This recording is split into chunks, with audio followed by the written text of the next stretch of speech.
Palestinians claim the Gaza Strip is under siege from Israel.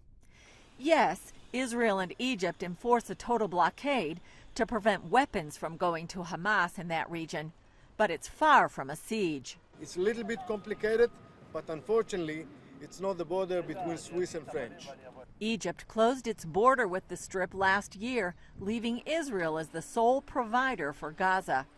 This crossing, known as Kerem Shalom, serves as a lifeline for Palestinian Arabs in the Gaza Strip. It's not a pleasant place. A lot of concrete, a lot of weapons, a lot of shelters, a lot of cameras, but the reason is that we have to serve innocent people, but they are from territory that we have threat, that been occupied by groups of terror. Israel facilitates the passage of food, cooking fuel, building materials, and other necessities.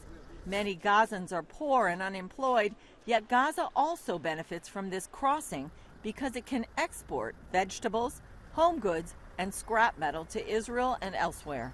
Thousands of tons of goods are transported each day from Israel and moved through 12 giant rooms on this 160-acre plot. We share the same rooms, but not the same hours.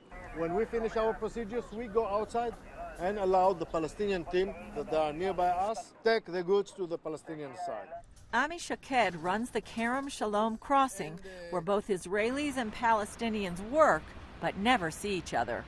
When you've been attacked hundreds times by groups of terror, trust is not the first stone that you put in this building. We don't try to build here relationship. We try to live under threat. You might think that since Kerem Shalom is such a lifeline, that it would be spared, even protected. This crossing point have a bad history with attacks. In 2008, it was totally destroyed by attack of Hamas groups. In 2012, it was attacked by Jihad Global from Egypt, and Egypt is not far away from here, it's 100 meters. And between these things, it was attacked by rockets and mortars from Gaza side.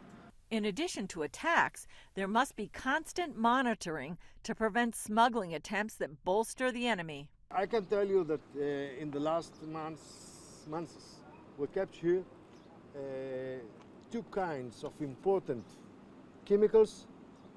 Let's say that they're enough for 5,000 rockets. And that's not all. Israel says Hamas is stealing 95% of the cement intended to rebuild Gaza and using it to build tunnels to attack Israel. We found our cement on tunnels underground inside Gaza. In April, the army exposed a tunnel near Kerem Shalom intended to infiltrate Israel and attack civilians. About 60,000 Israelis live in this area around Gaza. Sharon Calderon is one of them. This is something terrifying. We don't know when the terrorists are going to get out and from where. Shaked pointed out that although Israel pulled out of Gaza in 2005, uprooting 9,000 Israelis in the process, attacks continue. Israel, even under threat, do the best that she can to help the people of Gaza to live a normal life. But unfortunately, the most of the things are not in the hand of Israel.